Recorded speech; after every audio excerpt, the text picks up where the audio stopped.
ناظرین، جس طرح سے یہ جو حالیہ فیصلہ آیا ہے ملٹری کورٹس میں جو سیویلینز ہیں ان کا ٹرائل، اس کے خلاف سپریم کورٹ نے جو فیصلہ دیا ہے، اب اس کے اثرات کیا مرتب ہو سکتے ہیں؟ کیونکہ اگر پاکستان کی داخلی سلامتی کی صورتحال کو بھی دیکھا جائے اور خارجی صورتحال کو، تو اس تناظر میں ہم اس فیصلے کو جانچنے کی کوشش کریں گے۔ عامر ضیاء صاحب سے جانتی ہوں کہ ان کا اس پر ٹیک کیا ہے۔ عامر ضیاء صاحب، یہ جو ابھی فیصلہ آیا ہے، اس کے اثرات اگر دیکھے جائے تو یہ آپ کس طرح سے دیکھتے ہیں کہ چونکہ کہا یہ جاتا ہے کہ کہیں نہ کہیں وہ عناصر جو ہرزہ سرائی بھی کرتے ہیں ہمارے جو ادارے ہیں، محترم ادارے ہیں، ان کے خلاف، تو ان کو تقویت ملے گی اس طرح سے؟ دیکھیے، یہ آج پہ آنے سے پہلے ذرا سا تاریخی پس منظر سمجھیں آپ اس بات کا نا،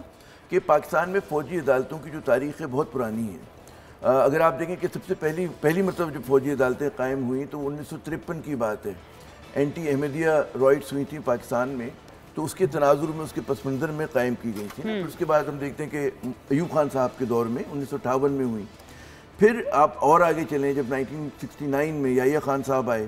اس دور میں بھی ایسٹ پاکستان میں انسرجنسی ہو رہی تھی اور کچھ مشکلات تھیں، اس زمانے میں قائم کی گئیں۔ پھر حتیٰ کہ ذوالفقار علی بھٹو صاحب نے، جب ان کے جانے والے دن تھے 77 میں، 1977 کی بات ہے، کہ انہوں نے فوجی عدالتیں قائم کرنے کی کوشش کی، کیونکہ بہت زیادہ ان کے خلاف جو ہے مظاہرے ہو رہے تھے، سب کچھ ہو رہا تھا۔ لیکن ہم دیکھتے ہیں کہ اس زمانے کی جو 2 ہائی کورٹس تھیں، غالباً سندھ اور پنجاب کے ہائی کورٹس، انہوں نے اس عمل کو روک دیا تھا۔ پھر ضیاء الحق صاحب کے دور میں 100 سے زیادہ فوجی عدالتیں قائم کی گئیں،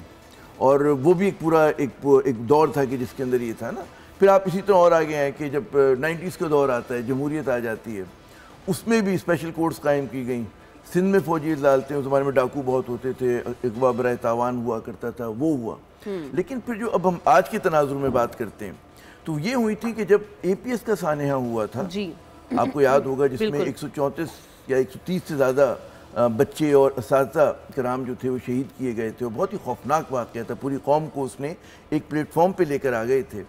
تو اس کے پس منظر میں یہ آپ دیکھیں کہ 2015 جنوری کے مجھے تاریخ اصل یاد نہیں، 6 یا 7 تھی غالباً، کہ فوجی عدالتوں کی مطلب ہے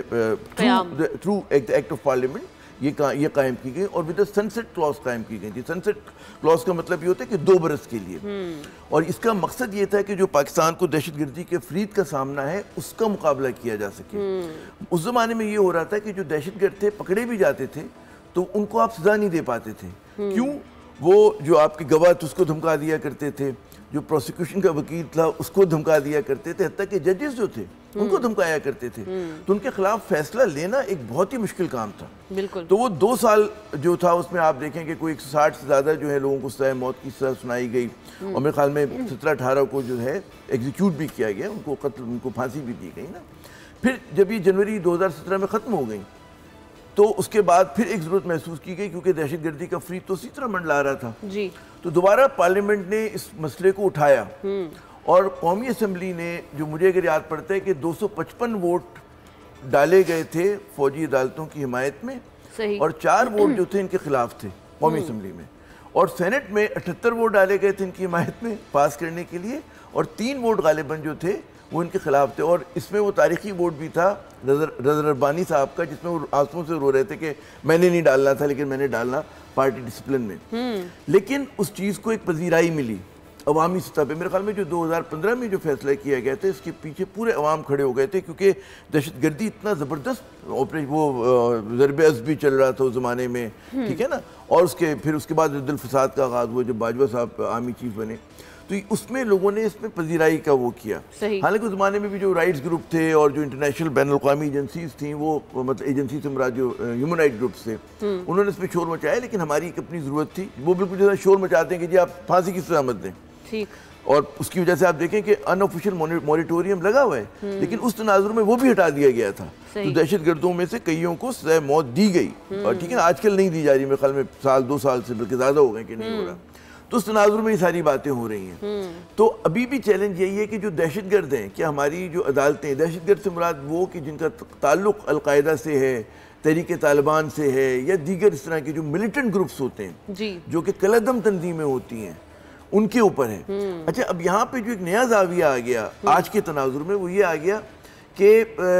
سیاسی جماعت کے کارکنوں کو فوجی عدالت میں انڈر دا ملٹری ایکٹ جو ہے ٹرائی کیا جائے گا، اس پہ آپ دیکھیں کہ سول سوسائٹی جو ہے وہ تقسیم ذرا سی ہوئی ہے بالکل ایسے اور اس میں بہت سارے لوگ اس کی حمایت کرتے ہیں، سمجھتے کہ جی 9 مئی کا واقعہ بہت خوفناک تھا اور ان لوگوں کا ٹرائل ہونا چاہیے، لیکن اس کے جواب میں لوگ کہتے ہیں کہ نہیں بھی ہونا چاہیے. تو یہ ایک میں نے پس منظر بتایا اس کا. سبسکرائب کریں اور بیل دبائیں تاکہ کوئی خبر رہ نہ جائے.